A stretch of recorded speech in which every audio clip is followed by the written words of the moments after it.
Okay, back for more volume, more donuts slash washers volume procedures. Here we're actually going to start doing problems now. So here's our first question. The region y equals x, y equals square root of x equals 0, x equals 1. That region revolved around the x-axis, and we have to find the volume. Now, what you might do, the first thing you might do is you might actually try to graph a solid, which, that's cool, but especially once you start getting into, like, washers where you have hollow sections and stuff, it gets really difficult, sometimes to draw the three-dimensional solids and everything, and so you can draw it, but you can do any volume problem, pretty much any volume problem, without drawing a three-dimensional solid. You have to draw the two-dimensional, like, you have to draw this region. You're gonna need to do that probably, but you're not gonna have to do You're not gonna have to draw the actual surface, the 3D surface, which is useful. And even if you do end up, realizing, oh wait, I need to find out what the surface looks like. If that does happen, then usually, hopefully, you can think of it in your brain, of what it would look like, and you would get that would get you the information that you need, and probably be quicker than actually having to graph it by hand. And so I'm not gonna. Well, eventually I'll draw a three-dimensional surface, but I'm not gonna do that yet. I'm gonna solve the problem first without drawing a three-dimensional surface and show you what I mean, since this is a time saver and it works pretty well. So first thing we're gonna do is we're gonna draw the two-dimensional graph.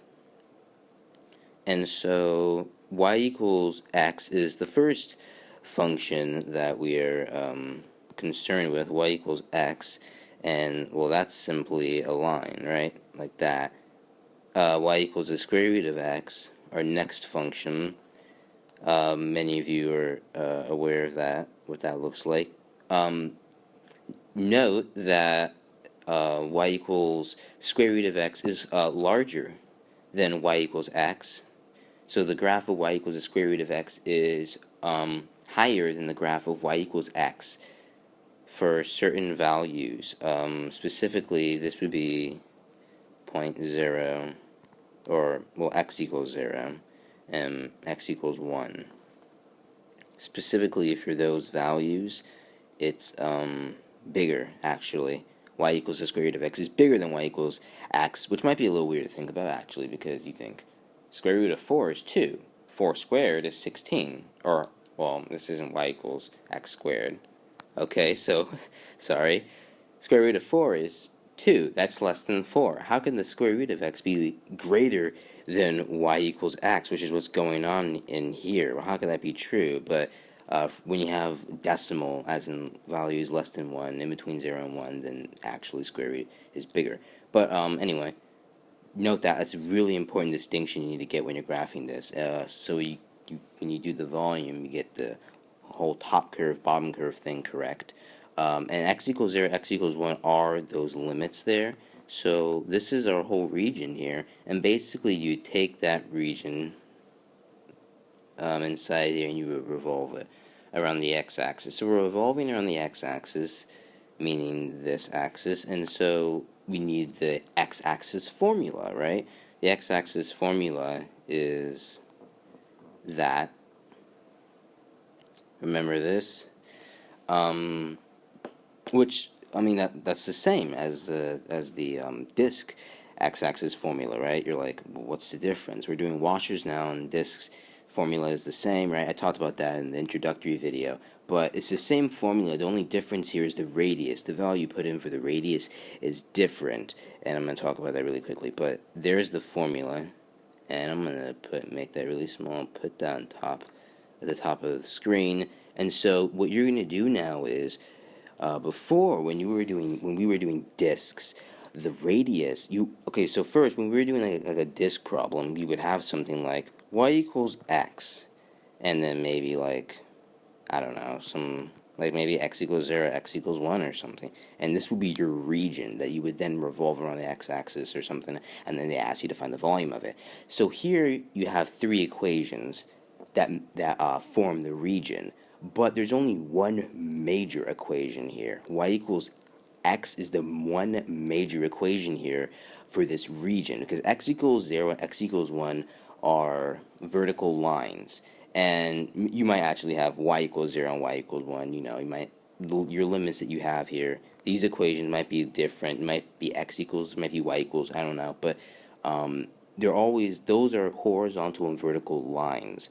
But whenever you have a region, whenever you're using the disk method to find volume,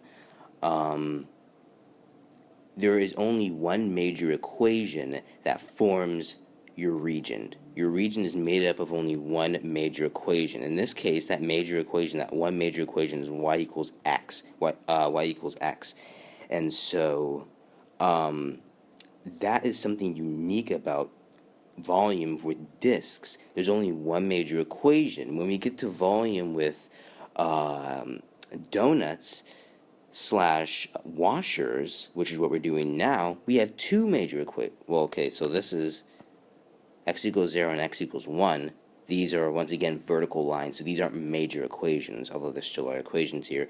But of the major equations, which are, I mean, when I say major equations, I mean non-vertical, non-horizontal lines.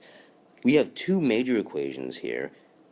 There they are. So for disk method, you only have one major equation.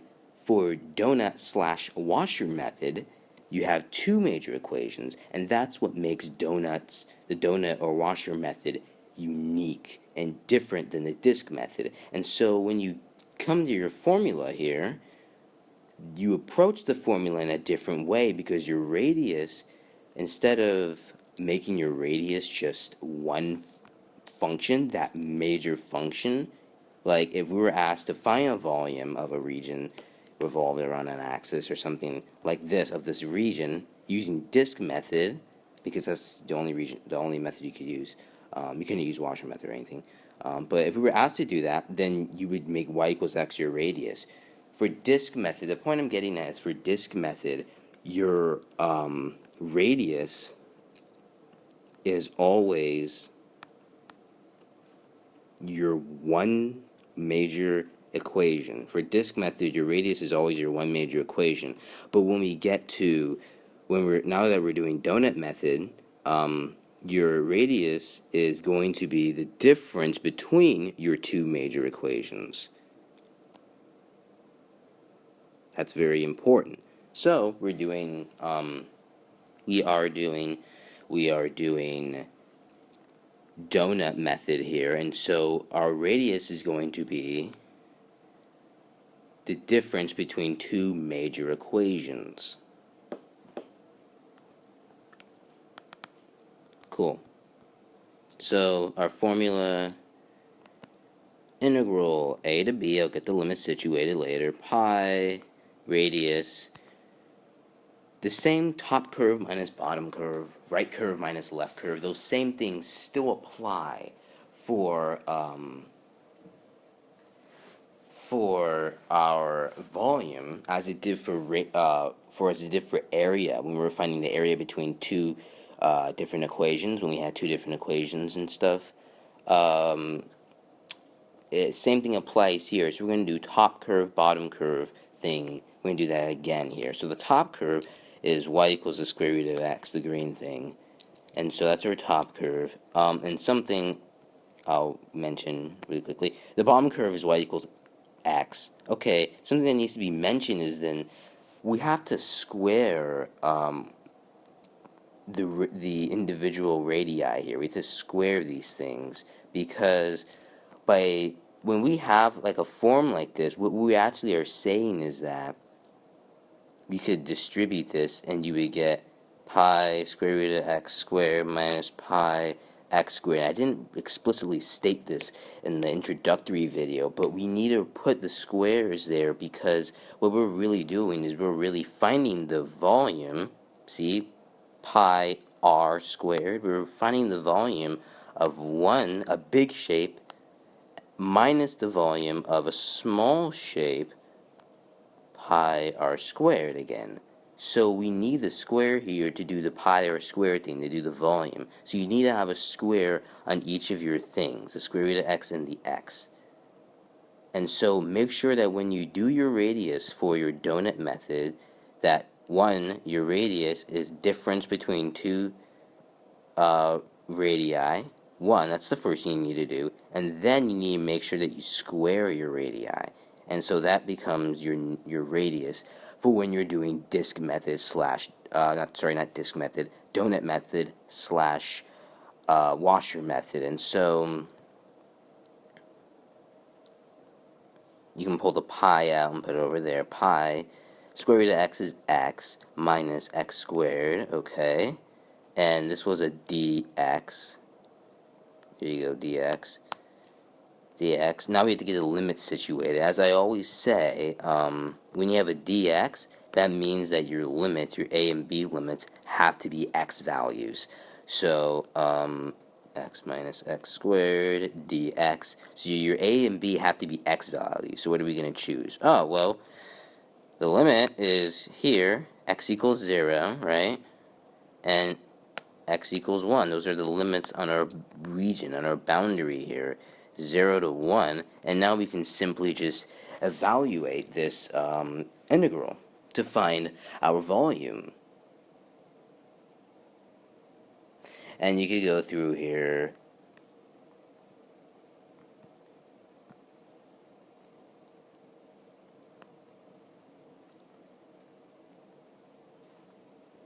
Zero to 1.